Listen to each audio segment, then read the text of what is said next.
along. So we'll just sort of let it do its thing. And I'll look over here. Hopefully I can see it as soon as it goes live.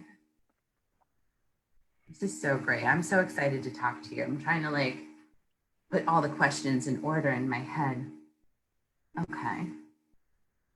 So I think we should be live. It looks like we're live, which is very exciting. I'm just going to bring us up over here so I can see any questions that come through. Hopefully people do us a solid and ask us some questions today. I know people have them. I know people have questions and opinions and thoughts. There we are. Awesome. Wait, in this town, opinions and thoughts? Just a couple. Just a couple. Just a couple. Here and there. Just a couple. In our free time.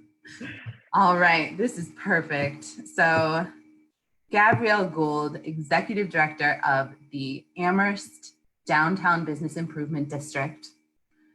I'm super psyched that you're here. And I love, love, love that this is coming right on the heels of what we did yesterday. And I'm not even going to talk about it. I'm going to let you talk about it. Can you tell us what we did yesterday downtown? I can. I'm more than happy to talk about what we did yesterday downtown. So anybody who has been downtown in the last couple of weeks has seen some changes. And we have moved several of our restaurants, actually 14 restaurants in Amherst period total, including Jake's at the Mill and Mission Cantina outside. So, but downtown we've opened several restaurants, which is very exciting. And the chamber, especially John Page and I have basically gone down, helped put out the tables and the tents, and we're buying them umbrellas, and we're really working hard on getting them set up and making it lovely. The DPW has strung all these gorgeous cafe lights that we bought.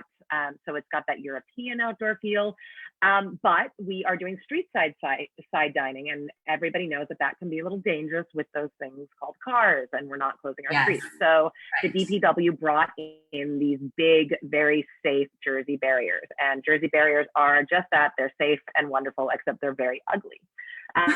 So we ran out. So we ran out, Claudia, John, Ann, and myself ran out and painted them bright yellow and stenciled on I Amherst, which is a new campaign we're working on. I am strong, I am positive, I am considerate, I am welcome, I Amherst. And we were very proud of ourselves and we loved it. And then we were like, it's still ugly. So yesterday we brought 24 local and visiting artists downtown and gave them each a barrier as their canvas. And we have 24, actually 25, I think, really beautifully painted individual, unique barriers now created by artists. One is right behind you, and that is the one that Cinda Jones and Hannah did yesterday, and it is Staycation Amherst, and it's this gorgeous postcard and welcome to Amherst, which we love. Some are whimsical and some are political. They are each artist expression. We're really excited because we were able to pay each of the artists to come downtown and do this. And I think that's really important. All too often we ask for our art to be free, and artists need to eat and live too. So it was not a lot of money, but it was something, and we were really excited. And we had high school students and college students and members of our community and professional artists who do this for a living. So it was really a great mix of talent. And I'm really excited. I was driving back and forth around town yesterday doing other things. And every time I saw them, I was like, ooh, that's my favorite one. No, that's my favorite one. No, I love that one. So I love them all. And our town manager was driving into town this morning and he texted me and he said, wow, it really looks great. It's that's cool. Yeah. So that's so awesome. You should be excited and incredibly proud. And I think you just touched on so many things that I want to get back to, everything from, student involvement to paying artists to beautification and all the opportunities really that are in this time to be creative. I don't even know where to start. I'm going to start, I think, with just downtown in general. Your job, I think some people might wonder, what a business improvement district is about. I would say it's largely about placemaking, which is also my background in the district. And so you and I have had a lot of opportunity to connect about that. And one thing that I love about placemaking is that it is this very fluid, adaptable concept that is about, to me, being in a certain place at a certain time and just being really present with what that time calls for, and that it's always moving. So I'm curious kind of what has come up for you in this time in particular that maybe, you know, caught you by surprise or has you, you know, I was going to say excited, but a full range of emotion, really. Like, what has this time meant for you when you look at your job and what it's about? So I joked with Tony Maroulis about a month ago. I said, you know, you hired me as a marketing person.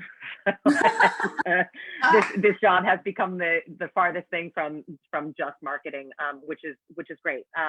Yeah. I personally thrive on challenges. I'm one of those people, and I don't know if it's ADHD or ADD, but I'm one of those people that if there isn't a fire to put out, I kind of get like, you know. I'm always best on a deadline, and so the catchphrase for 2020 is pivot, right? We're all pivoting constantly, and we have been no different. So we, you know, I think a really great example of pivoting was literally the day that we closed our office for the shelter in place. Our 501c3 official IRS letter came for the Downtown Amherst Foundation. And the Downtown Amherst Foundation I had created as a separate entity from the bid, but would have a heavy bid influence, and board members would cross over. But it was supposed to be an arts and culture 501c3, which is a nonprofit. And our goal was going to be to start a capital campaign and build and donate to the town a performing arts shell for the common, with a programming stipend and a maintenance fund. So there we are, we're closing our offices, we're picking up our laptops and our files and all the things we're going to need to work from home, and the postman brings in this letter, and it is so bittersweet. It is just, it's like, oh, we're finally legal and we're ready, and yet there's no way we're dropping a capital campaign in COVID-19. Right. So a couple of weeks pass, and you know, you talk about emotions. During those couple of weeks, we do a survey of our businesses, and you know, the numbers are staggering. It is 70% of them think that they're not going to make it if they don't get some relief. And this is pre-PPP, pre-EIDL, pre all of these, you know, pre Downtown Amherst Foundation. Right. And Claudia and I are on the phone, and we're chatting, and you know, it's kind of that, like, what can we do? How are we going to get relief? What are we able to do? Can the town give us money? No, the town has no money for small business. Of course, that makes perfect sense. And entrepreneurs are just that. They are on their own. There are no grants for entrepreneurs. They are not 501c3s. They are for-profit businesses. So we started conversing and riffing and pivoting the foundation to become a micro grant relief and resiliency program. And within 48 hours, I built a website. John set up a patronicity page. Claudia put together an incredible 5-person committee who would vet these applications and decide where the money is going to go, because we are too emotionally attached. We're too emotionally involved. You know, we have our favorite restaurants and our favorite coffee shops, and you know, and to be very honest, I don't want to know the deep down nitty gritty of each of our business owners, because I work with them every day. So it was really great to have this committee that we could say, here's all the information. They created a rubric. They're really fantastic. 2 of them have worked with the community foundation on grant programs for years. So they really have this wonderful background. 2 of them are businessmen who, you know, really knew what they were, you know, how to look at, you know, your bottom line and things like that. So, but yeah, so pivoting this foundation that was going to be an arts and cultural foundation to creating this micro grant, and we've raised over $320,000 We've given, Wow. and that just goes to show what an incredible community we have, is that Yes. we've had 326 individual donors. Wow. You know, and those donations are anywhere from $10 to $50,000. And you know what? Each one has played a huge part in what we've done. We've given grants to 61 local Amherst-wide businesses. This wasn't just in the downtown. Right. We have put up $20,000 worth of shade structures and plantings and beautification to start creating this ability to be outside, because what we're all craving is experiences, right? We've all been locked in our homes for too long. We all need to get out, but we also have this looming monster of COVID, and we've got national news. I mean, the US hit 60,000 confirmed cases yesterday. So while Massachusetts, while we're trending down, which is fantastic, and we love what Governor Baker's doing and how we're reopening, there's not a huge amount of consumer confidence that we're seeing. So we need to create an experience that makes people feel safe and gives people, you know, the permission to come out and eat and know that they are not going to contact, you know, this virus and get sick. So while we are allowed to have indoor dining right now, we're not seeing it. People don't want to be inside. Several of our restaurants have opened for their indoor, but it is the outdoor that is changing things. So the foundation has been able to make a lot of that happen. We've been working with the town. We have weekly meetings with our town manager, our assistant town manager, and the president of our council. And you know, if pivot is one of the words, I will say that expediency is the other key to all of this. Amherst opened up outdoor dining and got permitting for restaurants to move outside faster than I think any other community in Massachusetts. You know, we have been we've been really ahead of the curve, and that's been the town. The town's been really great with that.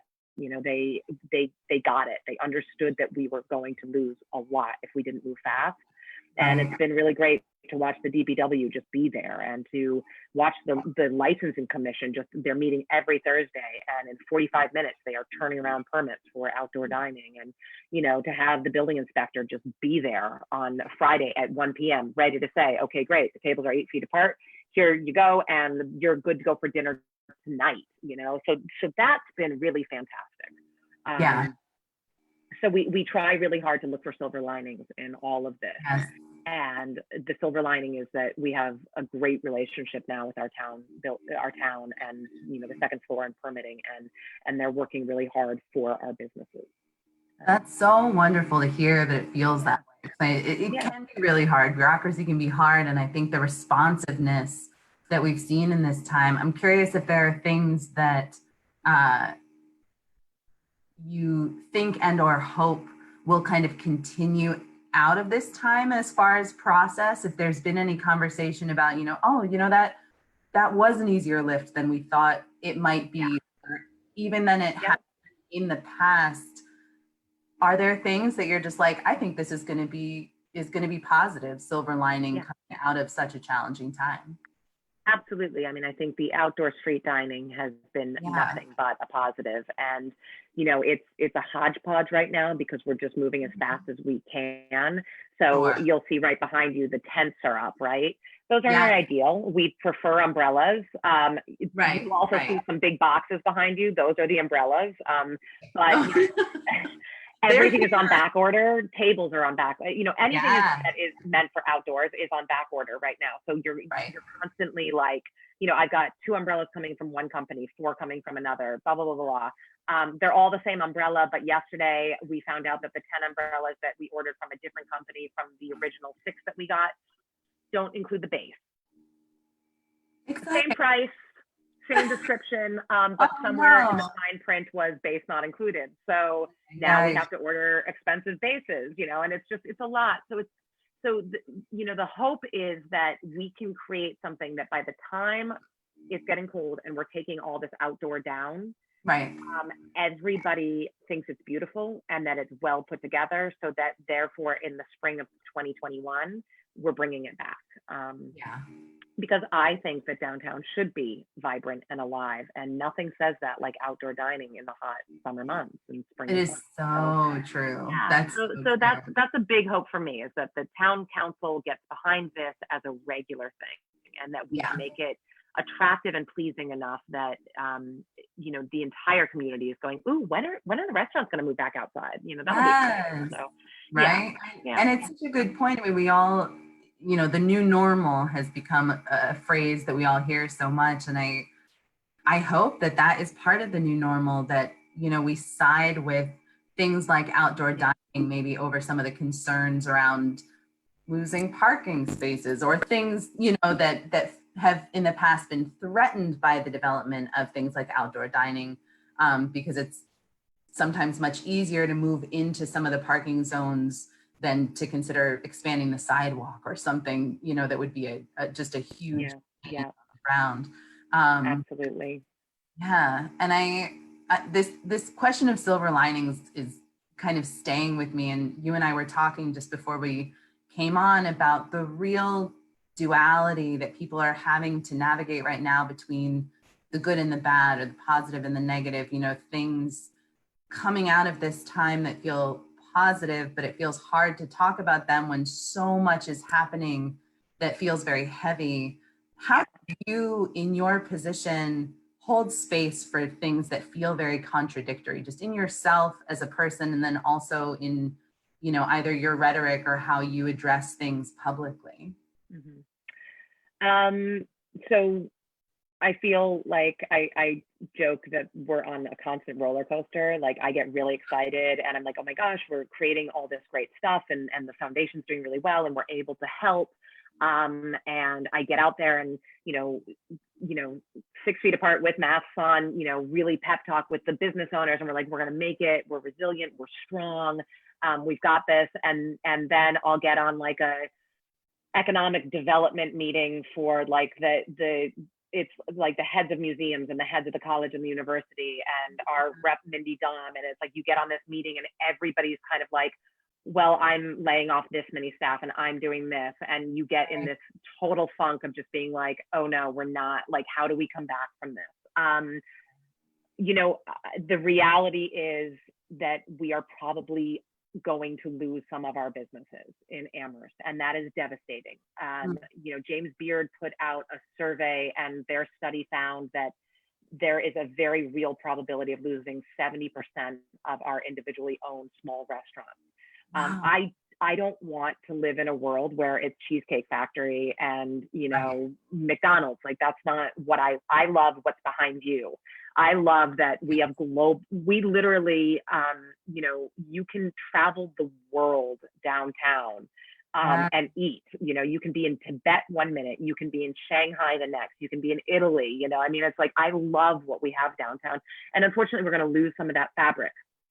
So you get into that sort of, you know, that down, you know, you start to go down the rabbit hole, and the rabbit hole's deep, and you can go all over, and you can be, you know, we've got, are the students coming back? Are they not coming back? Do people want the students back? Do we not want the students back? You know, I think I was talking to one of our police officers yesterday while everybody was painting. And so what do we, let's say like 20,000 students come back to Amherst, right? Yeah.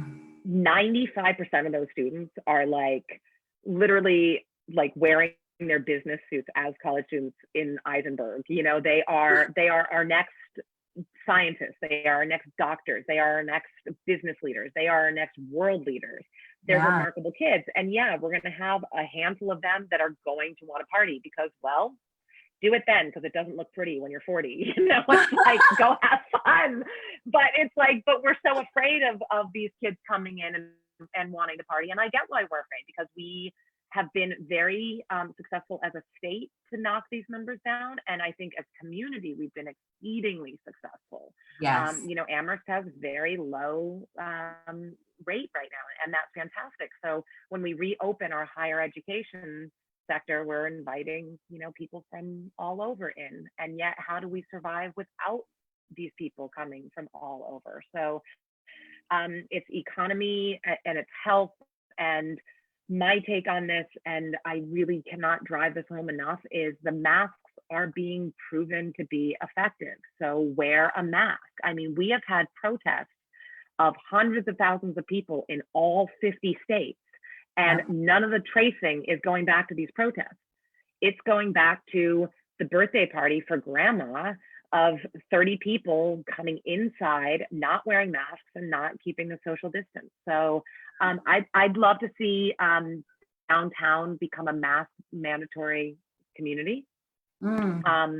We have heard from people that they wanted to come into town. They kind of like got over their initial fear, and they drove in and they got out of their car and they turned the corner and there were 6 people without masks, and they turned around and they got back in their car and they went home. So I think that for consumer confidence and for feeling that safety, that you are being protected and being considered, that is what the mask shows. It shows consideration, and science is proving that it's working. So wear a mask.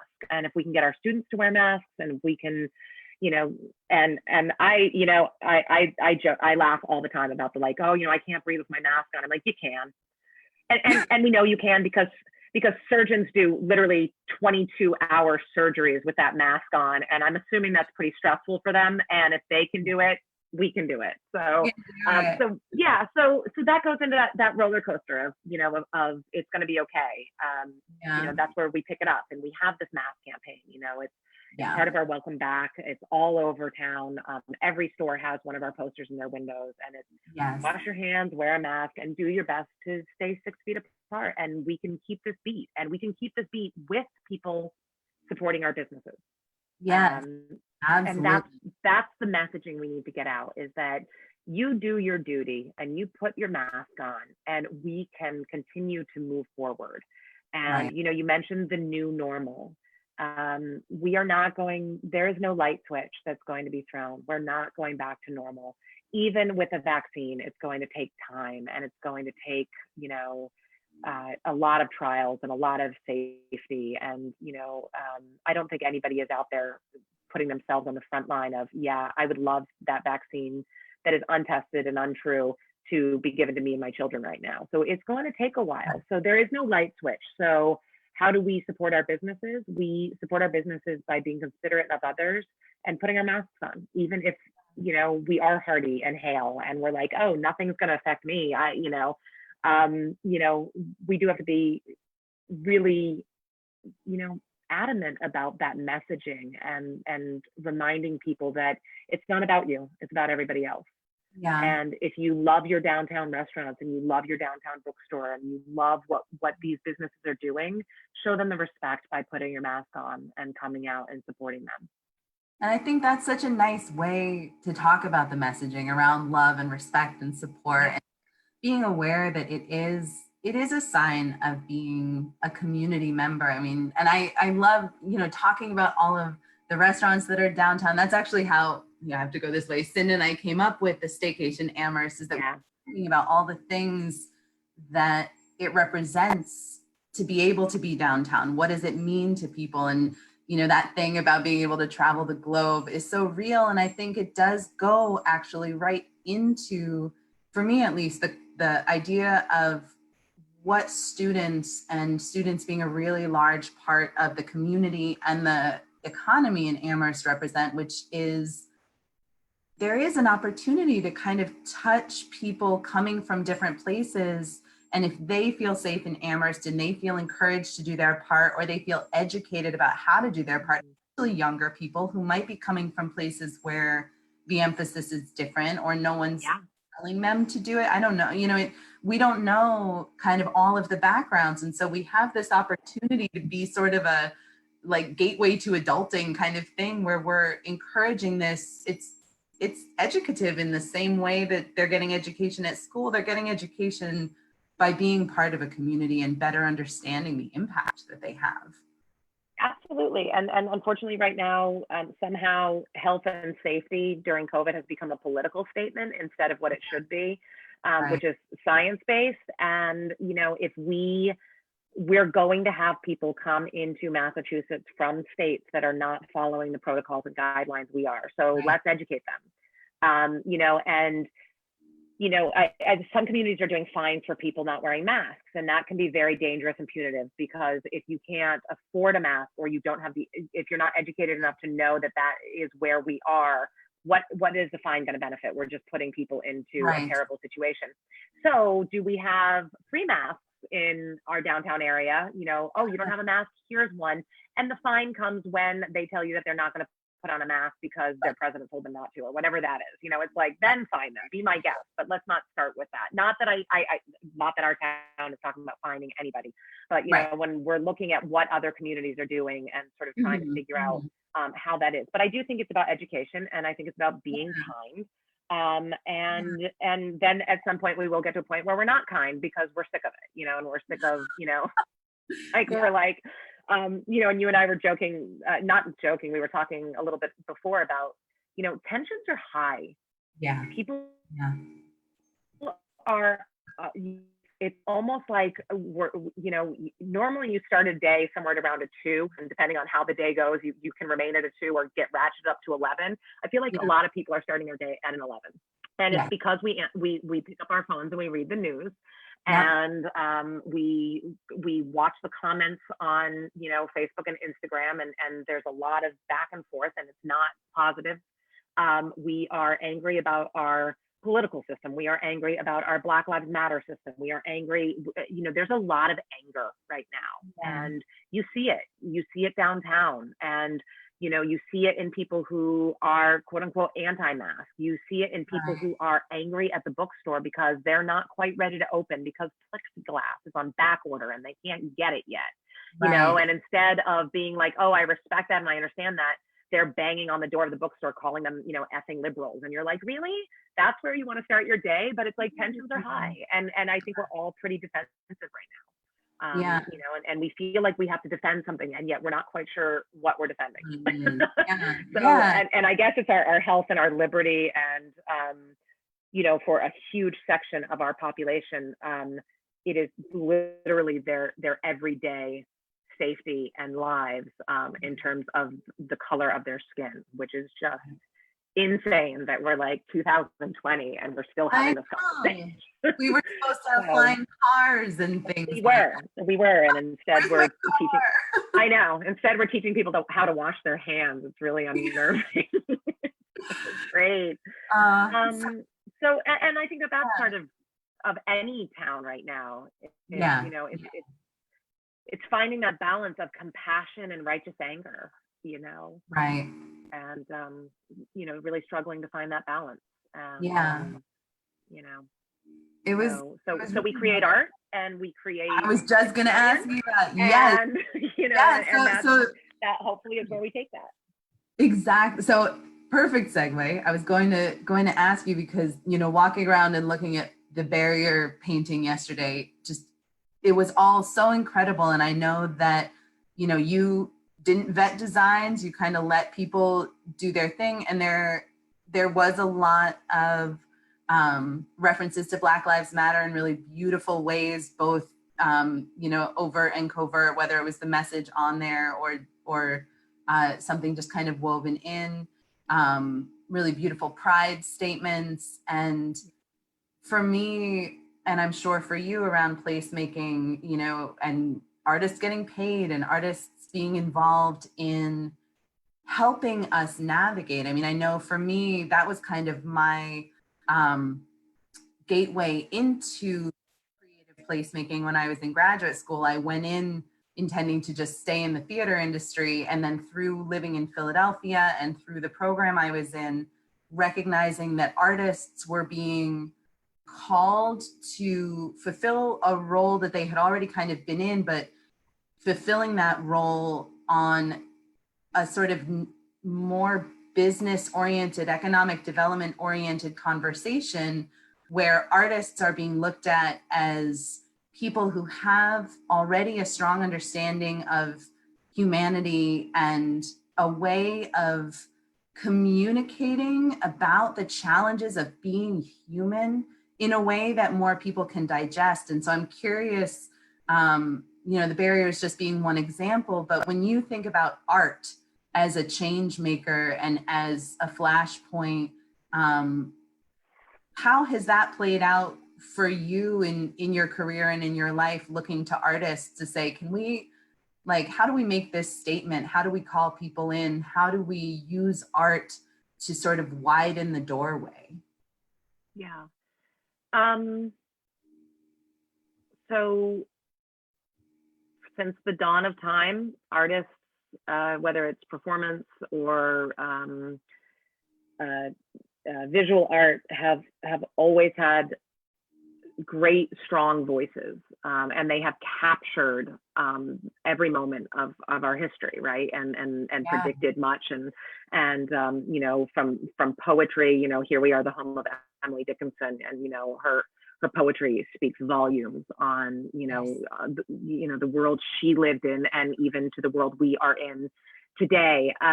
So when we decided to get all these artists together, Anne and I have to say, Jones was a huge help, because of course she knows everyone, and she was like, call this person, call this person. A couple of the artists did reach out and say, okay, what am I not allowed to do? And I thought that was such an interesting question. What am I not allowed to do? Yeah. And the gut reaction is, oh my God, do whatever you want. You're an artist, like create art, right? And yet we don't want profanity. We sure as hell don't want hate speech. You know, we don't want anything out there. We do not want, you know, so I'm like, keep it PG, but express yourself. And the political statements that are on some of those barriers, they are statements and conversations that cannot go away. So if art keeps them going, great point. You know, we are not going to, I think that the Black Lives Matter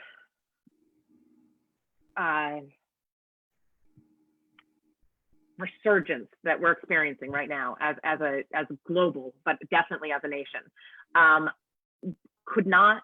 don't know if we would be where we are in this conversation had it not been for COVID-19. So again, like, silver lining is people are at home, they have lost their jobs, they have lost their health insurance, they are afraid for their futures, and they have the capacity right now to feel incredible empathy and compassion. And we have the time, oddly, because we're not at our 9 to 5, and by 9 to 5, for way too many people, that 9 to 5 is 12, 14-hour grinding days to barely get by. So we were able to get out. And again, like I said earlier, in 50 states, we were able to get out and make this conversation not go away. And it has gone away way too many times before. We have gotten angry, and we have gotten injustice, and it has been the cause du jour. And then everybody gets to go back to their normal lives and pick up a different cause. And today, I don't see that happening. I see a cause, and I see outrage and injustice, and I hope that we are the last generation that has to do this. You know, I hope that you know, the future changes. So when I see those barriers, and I'm driving by them, there's one that I've driven by half a dozen times in just this past 24 hours, and I'm like, who's going to come and mark it? Who's going to come and destroy it? Because I have that baseline fear. I'm like, and I hate that that's where I go, because I'm like, why does that have to be my thought? Right. You know, and yet what I love about it, and I hope that never happens, and we will paint it back there again. We'll bring the artist back. What I love about it, though, is that who's going to start the conversation in the car? Who's going to be reminded that this conversation has to be had every day, until it's over, until it doesn't, because there's no conversation to have. You know, and I think that is the most important thing that art can be. And we see it with theater, we see it with songwriting, we see it with poetry, we see it with painting, we see it with everything. And art is the statement, and it should be. And I love it when people are like, stay in your lane, you're an artist. And I'm like, you're a human, this is your lane, you know?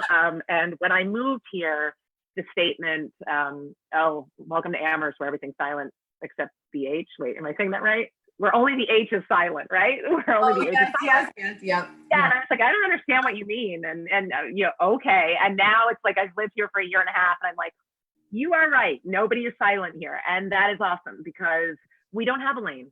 That's because our lane is we are human and we are living in this world, and this is our world and this is our experience. So get loud, get vocal, keep the conversation going. And I'm thrilled that there is art in downtown Amherst that is going to keep that conversation going. Yes, I love that so much. And I think the other point about it that feels so important is one of the reasons that I think artists have had a hard time helping people understand that this is our lane, is in part because some of the impact is so intangible. You can't measure how many conversations started with driving by something between a parent and a kid, or a parent and an older student, or two parents with each other, or just people in general.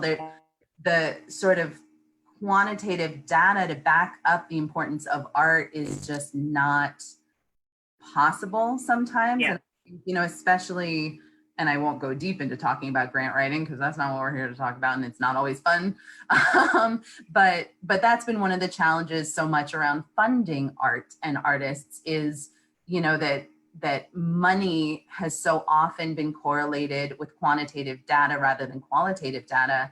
And so leaving it to artists to try and describe the impact that they're having, but not be able to say, I changed the mind of 50 people in the last 24 hours just because they saw it and they were like, oh, whatever it is. I want to pause really quickly because we have a really lovely comment that I want to read and share with you and with everybody watching from Susan Loring Wells. She says, love and appreciate all the new outdoor seating areas in downtown Amherst with artistic and political statements. I've discovered that wearing a mask while eating isn't possible. So true, Susan. So how great to have open air restaurant eating options with physical distance between tables. Here's to the balance between compassion and righteous frustration. And I want to follow that up and encourage anybody watching to please comment and add questions. But that's exactly it, right? Touching people and helping them navigate both sides of something. It is challenging and there is a lot of frustration, but there is also an opportunity for compassion, which I think Susan's pointing to so beautifully, which is wonderful. So I'm curious too, kind of what has it brought sort of to you personally as a placemaker? Do you feel like your practice has had to shift and change, or there are things that maybe you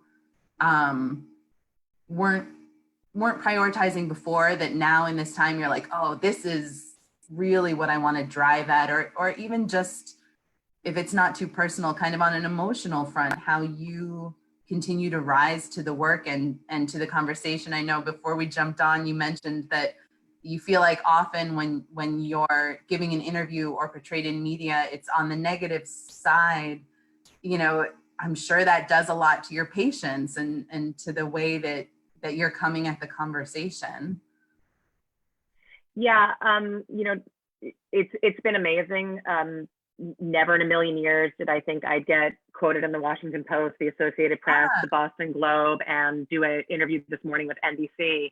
And I'm like, wow, this is so awesome. Look at me. And it's really exciting to have a friend call and go, oh my God, I'm looking at the Boston Globe and you're on the front page above the fold and it's your name. And I'm like, that's great. And then she reads the quote and I'm like, oh, I spent 45 minutes on that interview and I had a lot of positive stuff to say. And we talked about the foundation. We talked about resilience and strength and community. And the quote that I get quoted is, basically you've got to be a Pollyanna if you don't think COVID's going to come back. That's like totally paraphrasing my own quote, but I was like, shoot, yes, I do think you really have to be, on another plane right now if you really believe that COVID is going to disappear, and that everything can return to normal at any time in the near future. But it is kind of hard to Ann Tweedy, who's my marketing manager at the bid, said the news loves things that bleed. If it doesn't bleed, they don't print it. So if we're like all happy chipper and look at all the things we're doing that are great, well, that doesn't really make a great news story. So let's talk about, how, the executive director says that businesses are cautiously optimistic. It's true, we are cautiously optimistic, and you'd be a fool to be anything but cautious right now. But Right. it is a little frustrating when you're like, oh, I had so many positive things to say, and you know, and yet I am a realist. I am, you know, way too much of a realist sometimes. You know, I really, you know, numbers mean a lot to me, and I look at reality and I take it to heart. So yeah, I mean, things that I never thought I'd be doing. I never thought I'd be working with Rep Dom on writing legislation to change the ABCC bylaws to make it so individual towns can get this process moving. I never thought I'd be on every Friday calls with secretaries of state and, you know, doing tours, you know, of our downtown with congressmen and talking to that. You know, those are all things that I'm like, new world. But it's all really exciting and it's all really great. And I think that we're getting a lot done. And we're really proud of our work. And again, it's, you know, as I said earlier, it's that seesaw of emotion. You know, you get really excited and really proud, and then, you know, sort of some numbers come in or some reality comes in, and it is hard to look at our downtown and think that not everybody's going to make it. And I had a nightmare a couple of months ago that my job was to go downtown and put an X on the doors of the businesses that weren't going to make it. Boy. And like, I had to sit there in front of the businesses and like, and like in my dream, I'm like having this, well, they're not going to make it because, and I woke up and I was like, no, we're going to make them all survive. But no, even pre-COVID, you know, there's no guarantee for anybody's individual business to survive. So right now, what we're really trying to do, and what has really come out of COVID for me, was something that we were working on pre-COVID. We presented to the town council Destination Amherst, and it was a 5-part concept of what we could do to create Amherst as a destination. Amherst right now, people come to Amherst because of the higher education. We moved here because it was a 5-college town. We loved that. You know, it was a good high school, 5-college town. We wanted that energy. But I think what has to come out of this is that we have to create a reason for people to visit Amherst and have it be the footnote that there is one of the top universities and top colleges right here. Those should be bonuses, not the reason. And that is going to be experience and arts and culture as what is going to drive that, because we have the beauty.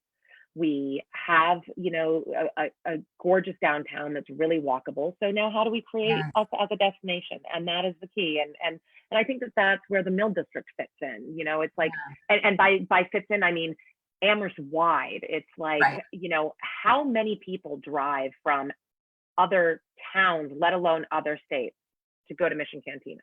It's a lot. You know, how many people are coming across the bridge to go to Jake's?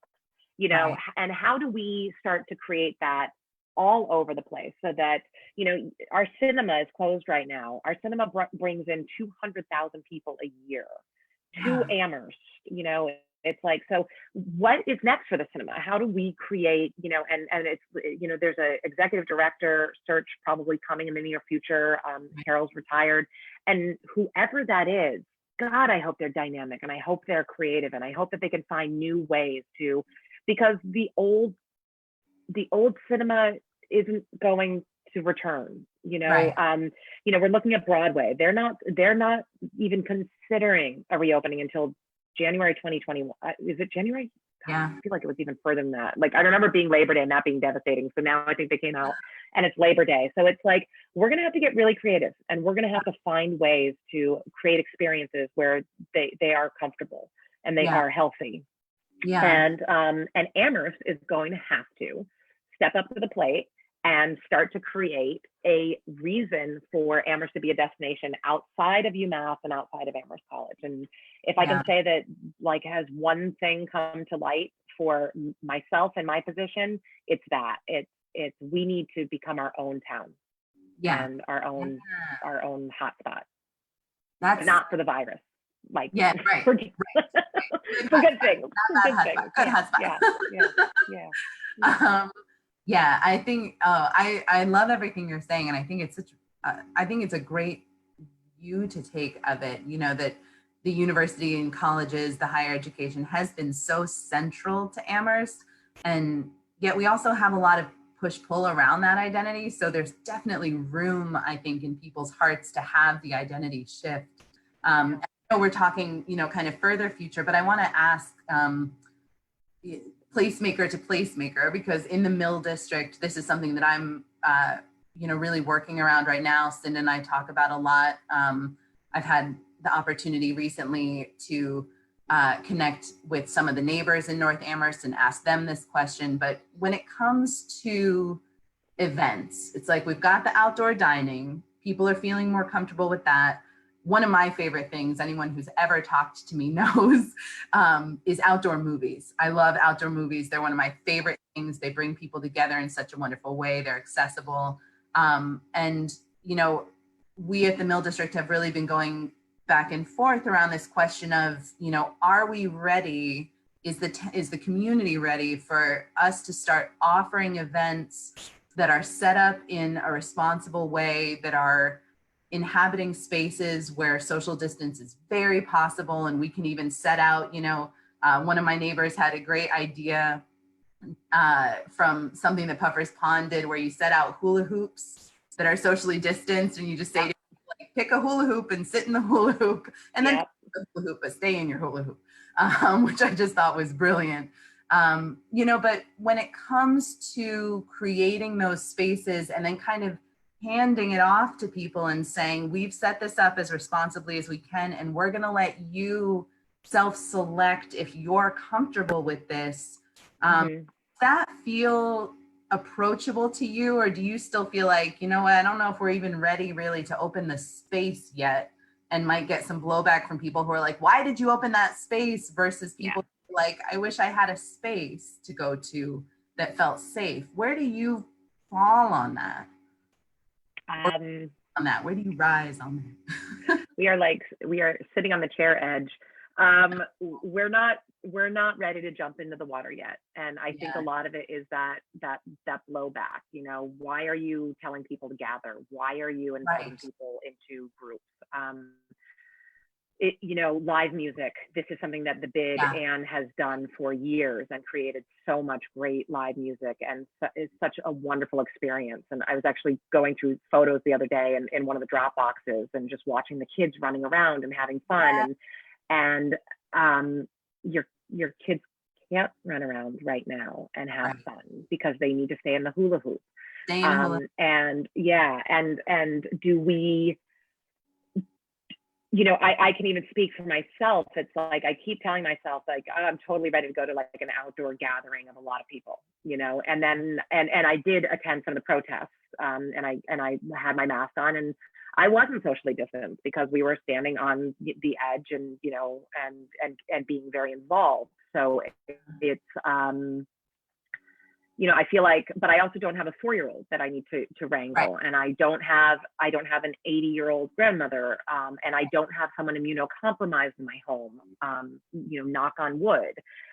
So we as an entity and as creators of events, I guess this will be the first public announcement that we will not be doing the block party this year.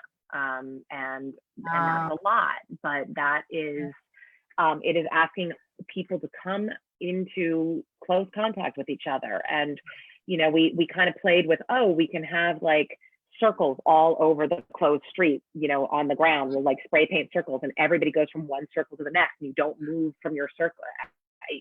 Right? I mean, you're like, we're not I used to choreograph dance, but we're not choreographers, and I'm not going to, and I can't, we're not. And then what happens when people do come in and don't want to wear a mask? And what happens? So right now our gatherings can be up to 50 people. Okay, well, what happens when the 52nd person shows up with, their picnic basket and their kids, and they're so excited to be there? Are we saying, no, I'm sorry, you can't come to the movie? So it's something that I'm personally just not jumping into, and I know it will happen, and it will happen organically, and I just don't know when that is. So I don't have an answer as to when. I just know that as in my position as executive director, I'm not looking to do anything yet.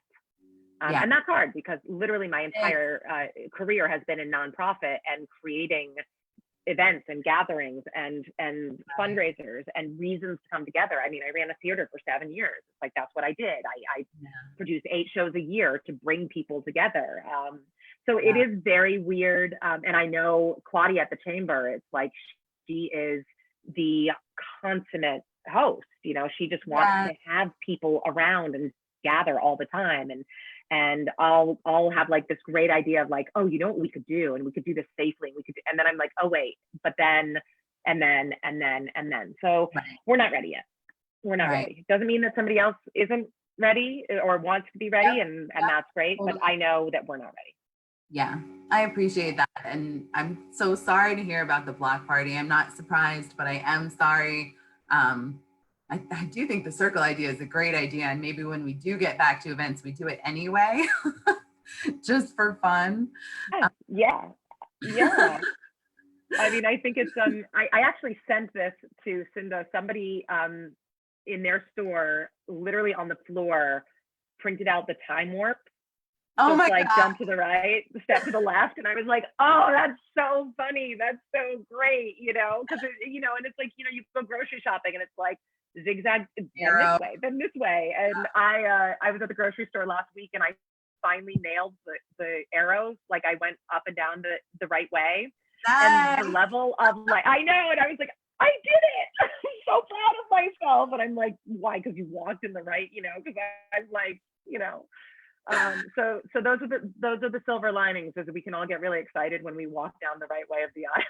Yes, I find myself making a lot of sound effects when I'm doing stuff like that. You know, like I'll be in the grocery store and I'll start to go down the wrong aisle and I'll be like, oop, whoop, whoop, whoop, whoop, whoop, whoop, whoop. And it's like, and her I know. The other day, and the kids just had this huge smile. I was like, maybe this is our future. We're just gonna have more movement and dance, like in our space. Yeah. Well, because with the masks on, without our facial expressions, it's going to be really, you know, kind of intriguing to find out how we move on to communicating how, you know, I mean, it's,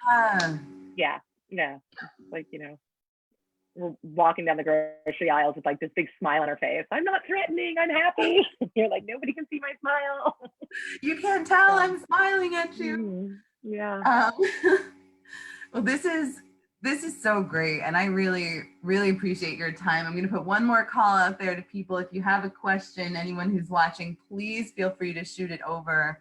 But I'll just finish by saying that I so love talking with you. You and I, you know, we have a lot of very similar backgrounds. So it's always helpful to me to kind of bounce things off of you and be able to reach out and say, what are you doing? And how are you feeling? And how are you navigating this? I do think we have a lot of evolution that we're in right now. And so I agree, navigating when and how is just a constantly changing thing. So I think my last question would just be, you know, if there's one thing that you're really excited to do in the future, however far in the future, that maybe had never occurred to you before coming out of this. And I know that's a big and tough question, but if there's something that either an event or a way of connecting that you're just like, oh, I was never in a position to think about something this way. I think, you know, and I've actually caught some flack for this statement publicly, but I'm going to stick with it. I think that there is going to be pandemic. I know, right? Why not? Bring it on. There is going to be pandemic flight from the cities. Families have they have realized, you know, that, you know, too young, you know, and let's face it, you know, this hopefully is the only shutdown we'll experience, but there is a possibility that there could be more in the future. You know, globally, ecologically, this is, you know, unfortunately, hopefully the last time we have a global pandemic, but let's face it, it is very possible that there could be more. So I think that people are going to look at their quality of life. I think that it has become very clear that we don't need big fancy office buildings to be productive. Actually, I think I know I'm like living proof of my productivity. Work from home has been And Oh that's my with kids and homeschooling and, you know, doing all that. And yet it's like, you know, I mean, there is, you know, the ability to work. And I don't mean work from home. I also think that the big buildings with, you know, the 40 employees working on one office floor, they're going to kind of look at that a little bit differently and say, you know what, you can go move to someplace with a yard and a beautiful community and a view, and you can rent a small office there. Yeah. And, you know, this is actually working for a lot of people. So, to answer that question, I do think that there is going to be pandemic flight. I think that this is a remarkable, beautiful place to live. So if you are looking for that, I think that's great. But out of that, I think that there is going to come a new wave of entrepreneurs and a new wave of creativity. I think that there are a lot of millennials out there who did everything right. They went to college, they got the debt, they got the job, they got the health insurance, they chopped wood and they carried water, and the system is broken, and now they know it. So won't it be really interesting to see, you know, someone go, you know what, I'm actually an incredible jewelry maker, but I didn't pursue that because I had to do the right thing, and the right thing didn't work for me. So I'm going to go. So that thing that I didn't see before is a world of pop-ups.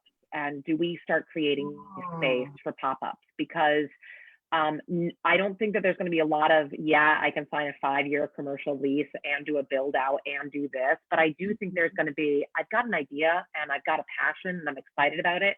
And if I can have that corner of that space with my product, I think I can be successful. So I think that that's something that we could start working on, and that could be really a wonderful, you know, creative economic driver for our downtown areas. You know, it are going to be those pop-ups, and ride the wave of people being, you know, knowing that the system's been broken and saying, you know what, great, now I get to chart my own course. And that does not mean that it is only, you know, wealthy people apply by any measure. Right. It's let's create, you know, opportunities for an incredibly diverse group of people to come and live and love Amherst, you know, and why not?